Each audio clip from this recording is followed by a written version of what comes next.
Hi friends, welcome to class 24 जोबनेज। आज 15 सितंबर 2024 है और 14-15 सितंबर के करंट अफेयर्स के जितने भी इम्पॉर्टेंट क्वेश्चन बनते हैं सारे इस वीडियो में हम डिस्कस करेंगे और हर क्वेश्चन से रिलेटेड इम्पॉर्टेंट फैक्ट्स भी मैं आपको बताऊंगा।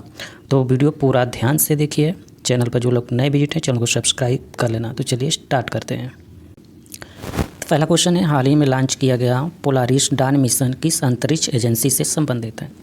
आंसर है option number C, SpaceX से। एलन मस्क की कंपनी स्पेस एक्स का पोलारिस डान मिशन 10 सितंबर को लॉन्च किया गया।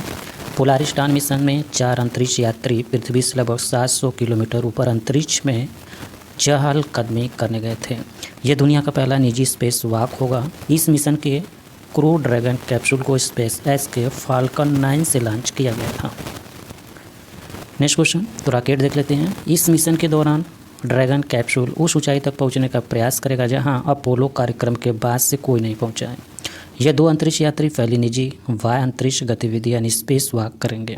इस दौरान वे स्पेस एक्स के द्वारा विकसित EVA सूट पहनेंगे।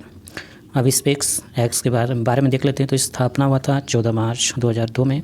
मुख्यालय हाथोर्न कैलिफोर्निया में, संयुक्त राज्य अमेरिका। CEO है एलन मस्क। नेक्स्ट क्वेश्चन है, केंद्रीय मंत्रिमंडल ने किस योजना के तहत 70 से अधिक आयु के सभी वरिष्ठ नागरिकों के लिए स्वास्थ्य कवरेज को मंजूरी दी है? आंसर है ऑप्शन नंबर ए, आयुष्मान भारत योजना के तहत। केंद्रीय मंत्रिमंडल ने आयुष्मान भारत प्रधानमंत्री जन आरोग्य योजना के तहत 70 वर्ष से अधिक आयु के सभी वरिष्ठ नागरिकों के लिए स्वास्थ्य कवरेज को मंजूरी दे दी है।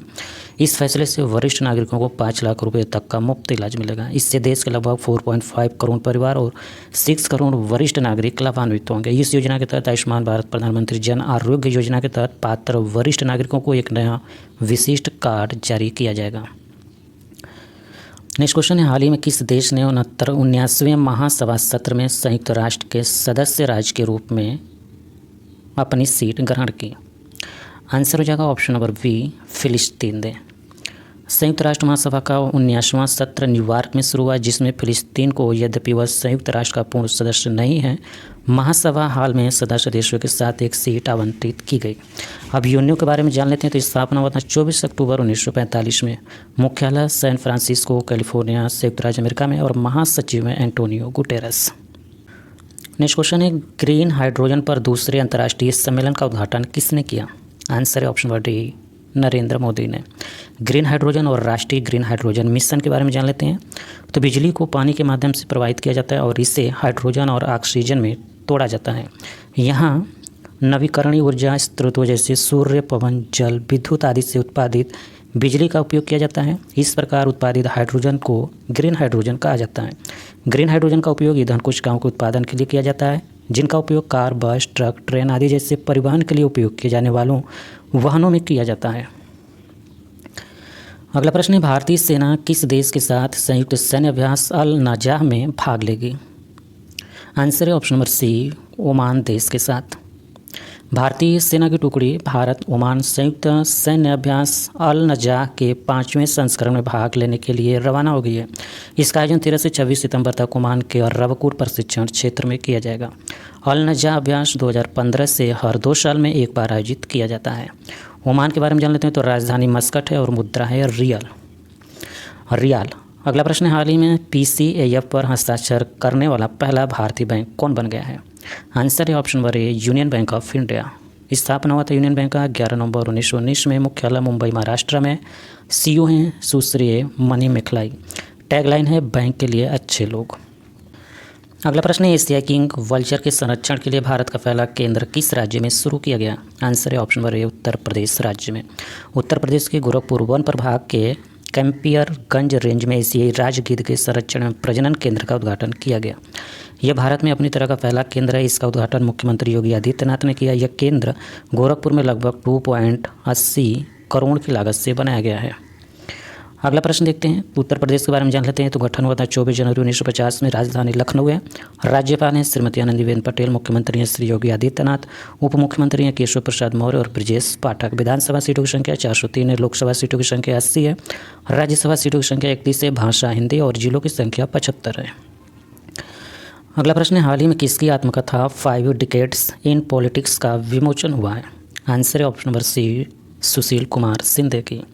वरिष्ठ कांग्रेस नेता सुशील कुमार शिंदे की आत्मकथा राजनीति में 5 दशक का 9 अगस्त को दिल्ली में विमोचन किया गया। इस कार्यक्रम में कांग्रेस के राष्ट्रीय अध्यक्ष मल्लिकार्जुन खड़गे और दिग्विजय सिंह सहित कई वरिष्ठ नेता शामिल हुए। वरिष्ठ कांग्रेस नेता सुशील कुमार शिंदे की आत्मकथा 5 दिल्ली में दशकों की राजनीति का विमोचन हुआ।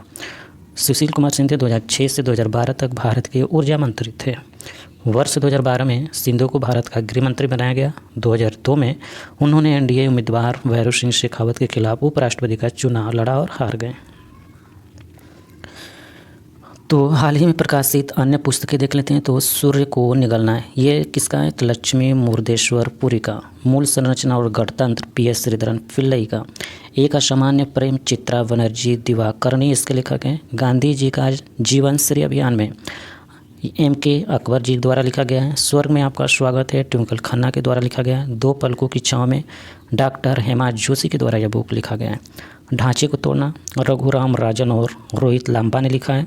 सिंधिया और 1857 ये डॉक्टर राकेश पाठक के द्वारा लिखा गया है। साझेदारी का निर्माण कैप्टन हेमाद्री दास के द्वारा यह बुक लिखा गया है। अगला प्रश्न है, किस राज्य ने नीति आयोग की तरह थिंक टैंक के रूप में GRIT की स्थापना की है? आंसर है ऑप्शन नंबर डी, गुजरात राज्य ने। GRIT गुजरात राज्य परिवहन संस्थान, जिसको 60 में बोला जाता है ग्रिड। गुजरात सरकार ने नीति थिंक टैंक के रूप में GRIT की स्थापना की। यह नीति आयोग की तर्ज पर नीति थिंक टैंक के रूप में कार्य करेगा। मुख्यमंत्री GRIT के अध्यक्ष होंगे, जबकि वित्त मंत्री उपाध्यक्ष होंगे। कृषि, स्वास्थ्य, शिक्षा और उद्योग मंत्री GRIT के सदस्य होंगे। 10 सदस्यीय कार्यकारी समिति और GRIT के दैनिक कार्यों की देखरेख करेगी। नीति आयोग के बारे में जान लेते हैं। तो MIT यानी कि राष्ट्रीय भारत परिवर्तन संस्थान, यह भारत सरकार का प्रमुख नीति संबंधी थिंक टैंक है। नीति आयोग का गठन 11 जनवरी 2015 को किया गया था। अध्यक्ष हैं प्रधानमंत्री नरेंद्र मोदी और उपाध्यक्ष हैं सुमन बेरी। CEO हैं VVR सुब्रमण्यन और नीति आयोग ने भारत नवाचार सूचकांक जारी किया है। अब गुजरात के बारे में जान लेते हैं। तो गठन 1 मई 1960 को हुआ था। राजधानी गांधीनगर है। राज्यपाल हैं श्री आचार्य देवव्रत। मुख्यमंत्री हैं श्री भूपेंद्र पटेल और Vidhan Sabha seat 182, Lok Sabha seat 26, Rajya Sabha seat 11। भाषा गुजराती और हिंदी है। जिले 33 है और लोक नृत्य है गरबा। राष्ट्रीय उद्यान देख लेते हैं। तो गुजरात का गिर राष्ट्रीय उद्यान, वेलोदर राष्ट्रीय उद्यान, बांसवाड़ा राष्ट्रीय उद्यान और समुद्री राष्ट्रीय उद्यान है। अगला प्रश्न है, हाल ही में किस राज्य में 5 नए पोक्सो फास्ट ट्रैक कोर्ट स्थापित किए गए हैं? आंसर है ऑप्शन नंबर बी, पश्चिम बंगाल में। पोक्सो के बारे में जान लेते हैं। तो यौन अपराधों से बच्चों का संरक्षण। इस कानून में अपराध की गंभीरता के आधार पर सजा न्यूनतम 3 वर्ष से लेकर आजीवन कारावास तक हो सकती है। यदि कोई व्यक्ति 12 वर्ष से कम आयु की लड़की से बलात्कार करता है तो उसे मृत्युदंड की सजा दी जा सकती है। इस कानून के तहत नाबालिग बच्चों के यौन शोषण जैसा अपराध करने वाले व्यक्ति को जमानत नहीं दी जा सकती। अगला प्रश्न, तो पश्चिम बंगाल के बारे में देख लें। तो गठन 26 जनवरी 1950 में होता है। राजधानी कोलकाता में है। राज्यपाल हैं डॉक्टर CV आनंद बोस। मुख्यमंत्री हैं कुमारी Mamata Banerjee. Vidhan Sabha seat 294, Lok Sabha seat 42, Rajya Sabha seat 16। भाषा बंगाली और अंग्रेजी है। जिले हैं 23। अगला प्रश्न है, राष्ट्रपति द्रौपदी मुर्मू ने कितने लोगों को राष्ट्रीय फ्लोरेंस नाइटिंगेल पुरस्कार से सम्मानित किया है? आंसर है ऑप्शन नंबर सी, 15 लोगों को। राष्ट्रपति द्रौपदी मुर्मू ने नई दिल्ली में राष्ट्रीय भवन में नर्सों को राष्ट्रीय फ्लोरेंस नाइटिंगेल पुरस्कार 2024 प्रदान किया। राष्ट्रीय फ्लोरेंस नाइटिंगेल पुरस्कार की स्थापना वर्ष 1973 में स्वास्थ्य एवं परिवार कल्याण मंत्रालय के द्वारा की गई थी। यह पुरस्कार नर्सों और नर्सिंग पेशेवरों द्वारा समाज को दी गई उत्कृष्ट सेवाओं के सम्मान में दिया जाता है। नेक्स्ट क्वेश्चन है, हाल ही में 2024 के सर्वश्रेष्ठ देशों की रैंकिंग में कौन शीर्ष पर रहा है? आंसर है option number C, Switzerland. US news एवं वर्ल्ड रिपोर्ट के अनुसार ये 10 दुनिया के सर्वश्रेष्ठ देश हैं। पहले स्थान पर है स्विट्जरलैंड, जापान दूसरे स्थान पर, तीसरे स्थान पर अमेरिका है, चौथे स्थान पर कनाडा, 5वें स्थान पर ऑस्ट्रेलिया, 6वें स्थान पर है स्वीडन, 7वें स्थान पर जर्मनी है, 8वें स्थान पर यूनाइटेड किंगडम, 9वें स्थान पर न्यूजीलैंड और 10वें स्थान पर है डेनमार्क। नेक्स्ट क्वेश्चन है, काउंटर पॉइंट रिसर्च की रिपोर्ट के अनुसार दुनिया का दूसरा सबसे बड़ा 5G स्मार्टफोन मार्केट कौन बन गया है? आंसर है ऑप्शन नंबर बी, भारत देश। भारत 2024 से पहली छमाही में 5G स्मार्टफोन बाजार में अमेरिका से आगे निकल गया है। काउंट पॉइंट रिसर्च की रिपोर्ट के मुताबिक Xiaomi, Vivo और सैमसंग जैसे ब्रांड के सस्ते फ़ोन की वजह से भारत चीन के बाद दूसरा सबसे बड़ा 5G स्मार्टफोन बाजार बन गया है। काउंटर पॉइंट रिसर्च की रिपोर्ट के अनुसार भारत 2024 की पहली छमाही में अमेरिका को पीछे छोड़कर चीन के बाद 5G स्मार्टफोन का दूसरा सबसे बड़ा बाजार बन जाएगा। 2024 की पहली छमाही में दुनिया भर में 5G स्मार्टफोन की बिक्री में 20% की वृद्धि हुई है। कैरेबियाई और लैटिन अमेरिका 63% की वार्षिक वृद्धि के साथ सबसे तेज़ी से बढ़ने वाला क्षेत्र बन गए हैं। इस सूची में चीन पहले स्थान पर, भारत दूसरे स्थान पर और अमेरिका तीसरे स्थान पर है। रैंकिंग देख लेते हैं तो रिपोर्ट सूचकांक जारीकर्ता देश प्रथम शीर्ष स्थान और भारत का रैंकिंग। तो हेनले पासपोर्ट इंडेक्स 2024 जुलाई 2024 तक जारी करता है हेनले एंड पार्टनर्स के द्वारा। कुल 195 देश शीर्ष पर सिंगापुर है और भारत का स्थान 82वां है हेनले पासपोर्ट इंडेक्स में। नेक्स्ट है वैश्विक ऊर्जा संक्रमण सूचकांक 2024 जारी करता है विश्व आर्थिक मंच के द्वारा। कुल देश 120 हैं, शीर्ष स्थान स्वीडन ने प्राप्त किया है और भारत का रैंक इसमें 63वां है। नेक्स्ट है वैश्विक लैंगिक अंतर सूचकांक 2024 विश्व आर्थिक मंच के द्वारा जारी किया जाता है। 146 देश हैं, आइसलैंड इसमें शीर्ष देश है और भारत का स्थान 129 है। वैश्विक शांति सूचकांक 2024 अर्थशास्त्र और शांति संस्था के द्वारा जारी किया जाता है। इसमें कुल 163 देश हैं, आइसलैंड को पहला स्थान मिला है और भारत का स्थान इसमें 116 है। अगला है पर्यावरण प्रदर्शन सूचकांक 2024 एल विश्वविद्यालय अमेरिका के द्वारा जारी किया जाता है। 180 देश हैं, इसमें एस्टोनिया को प्रथम स्थान मिला है और भारत का स्थान 176वां है। ग्लोबल यूनिकार इंडेक्स 2024 हुरून के द्वारा जारी किया जाता है। यूएसए शीर्ष स्थान पर है और भारत का स्थान तीसरा है। विश्व डिजिटल रैंकिंग 2023 में प्रबंधन विकास संस्थान के द्वारा जारी किया जाता है। 64 देश हैं और यूएसए इसमें प्रथम स्थान है और भारत का स्थान 49वां है। अगला प्रश्न है भारत ने किस देश के साथ असैन्य परमाणु ऊर्जा समझौते पर हस्ताक्षर किए हैं? आंसर है ऑप्शन नंबर सी यूएई देश के साथ। भारत और संयुक्त अरब अमीरात ने असैन्य परमाणु और सहयोग के लिए एक समझौते ज्ञापन पर हस्ताक्षर किए। इस समझौते में वाराकाह परमाणु ऊर्जा संयंत्र के संचालन और रखरखाव के लिए भारतीय परमाणु ऊर्जा निगम लिमिटेड और अमीरात परमाणु ऊर्जा कंपनी शामिल हैं। यूएई के बारे में जान लेते हैं तो राजधानी क्या है? अबू धाबी है। मुद्रा संयुक्त अरब अमीरात दिरहम है। प्रधानमंत्री हैं मोहम्मद बिन राशिद अल मक्तूम। राष्ट्रपति हैं मोहम्मद बिन जायद अल नाहयान। अगला प्रश्न है हाल ही में सिंगापुर साहित्य पुरस्कार किसने जीता है? आंसर है option number C Prashanti Ram ने।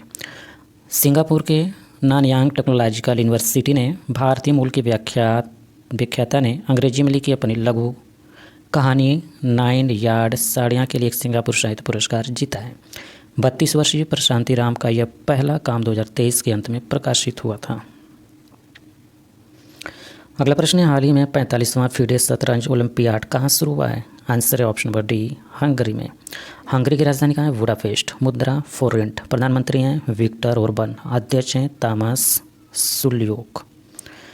नेक्स्ट क्वेश्चन है हाल ही में अतिथि अभिनेत्री के लिए क्रिएटिव आर्ट्स एमी पुरस्कार किसने जीता है? आंसर है option number A Jamie Lee Curtis. आप इमेज में भी देख सकते हैं। अगला प्रश्न है हाल ही में भारतीय वायुसेना के किस देश के साथ अभ्यास स्टर्न ब्रिज 7 आयोजित कर रही है? आंसर है ऑप्शन नंबर ए ओमान देश के साथ। MiG-29 जगुआर और C-17 सहित भारतीय वायुसेना की टुकड़ी अभ्यास स्टर्न ब्रिज 7 में भाग लेने के लिए ओमान रवाना हो गई है। 11 से 22 सितंबर 2024 तक एयरफोर्स बेस मसीरा में आयोजित होने वाले इस अभ्यास का उद्देश्य रॉयल ओमान एयरफोर्स और भारतीय वायुसेना के बीच अंतर संचालन क्षमता को बढ़ाना है। भारतीय वायुसेना के बारे में जान लेते तो स्थापना हुआ था 8 अक्टूबर 1932 में। मुख्यालय नई दिल्ली में और प्रमुख है विवेक राम चौधरी। अगला प्रश्न है हाल ही में 63वें सुब्रतो कप अंडर 17 पुरुष का खिताब किसने जीता है? आंसर है ऑप्शन नंबर बी मणिपुर राज्य ने। मणिपुर के टीजी इंग्लिश स्कूल ने 11 सितंबर 2024 को खेले गए फाइनल मुकाबले में मेघालय के मिंगकेन क्रिश्चियन हायर सेकेंडरी स्कूल को 63वें सुब्रतो कप अंतर्राष्ट्रीय फुटबॉल टूर्नामेंट अंडर 17 बालक वर्ग का खिताब जीत लिया। अंडर 17 बालकों के लिए 63वां सुब्रतो कप अंतर्राष्ट्रीय फुटबॉल टूर्नामेंट 2 से 11 सितंबर तक नई दिल्ली में आयोजित किया गया था। सुब्रतो कप देश का प्रमुख अंतर विद्यालयी फुटबॉल टूर्नामेंट है जिसमें विदेशी टीमें भी भाग लेती हैं। 2024 के आयोजन में बांग्लादेश, नेपाल, श्रीलंका की स्कूल की टीमों ने भाग लिया था। मणिपुर में हुआ था तो गठन हुआ था मणिपुर का 21 जनवरी 1972 में। राजधानी इम्फाल है। राज्यपाल हैं लक्ष्मण प्रसाद आचार्य। मुख्यमंत्री हैं श्री एन बीरेन्द्र सिंह। विधानसभा सीट है 60, लोकसभा सीट 2, राज्यसभा सीट 1, भाषा मैतेई है और जिले हैं 6। नेक्स्ट क्वेश्चन हाल ही में ट्रेजर्स ऑफ गुप्ता अंपायर पुस्तक का विमोचन हुआ है। इस पुस्तक के लेखक कौन है? आंसर है option number A doctor Sanjeev Kumar. हाल ही में डॉक्टर संजीव कुमार द्वारा लिखित इस पुस्तक का विमोचन दिल्ली स्थित इंदिरा गांधी राष्ट्रीय कला केंद्र में किया गया। नेक्स्ट क्वेश्चन है, भारतीय मूल के किस व्यक्ति ने हाल ही में सिंगापुर साहित्य पुरस्कार जीता है? आंसर है option number C, Prashanti Ram ने, यह हम लोग देख चुके हैं। तो वीडियो अच्छा लगा तो लाइक करें, शेयर करें, कमेंट करें, चैनल को सब्सक्राइब करके बेल आइकन को ऑन रखें ताकि आपको लेटेस्ट अपलोड वीडियो का नोटिफिकेशन सबसे पहले मिल पाए। Thank you for watching. आपका दिन शुभ हो।